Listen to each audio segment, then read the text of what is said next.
హెచ్ఆర్పిడబ్ల్యూఓ media ప్రేక్షకులకు human rights protection and welfare awareness organisation తరపున హృదయపూర్వక నమస్కారాలు తెలియపరుస్తూ జూన్ 15 నుంచి ఈ యొక్క టెట్ ఎగ్జామ్ను ప్రారంభించడం జరుగుతుంది. మరి విషయాన్ని పూర్తిగా మనం చూద్దాం.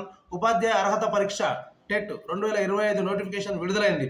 జూన్ 15 నుంచి 30వ తేదీ వరకు టెట్ పరీక్షలు నిర్వహిస్తామని పాఠశాల విద్యాశాఖ సంచాలకులు ఈవి నరసింహారెడ్డి శుక్రవారం వెల్లడించారు.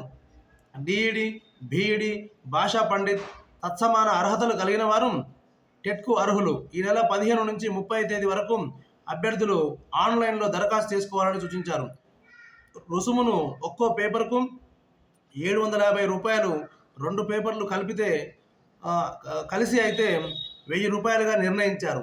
పరీక్షలు ఆన్లైన్ విధానంలో నిర్వహిస్తామని చెప్పారు.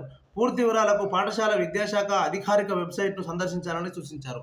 కాబట్టి ఈ యొక్క ఉపాధ్యాయ అర్హత పరీక్షకు ఎవరైతే ఈ యొక్క నోటిఫికేషన్ కొరకు ఎదురు చూస్తున్నారో వీరంతా కూడా ఈ యొక్క అవకాశాన్ని వినియోగించుకోవాలని చెప్పేసి మేము human rights protection and welfare awareness organisation తరపున వీరందరికీ విన్నవించుకుంటున్నాం. అలాగే ఈ యొక్క నోటిఫికేషన్ను విడుదల చేసినందుకు మన రాష్ట్ర ప్రభుత్వానికి కూడా ధన్యవాదాలు తెలియపరుస్తున్నాం. Thank you.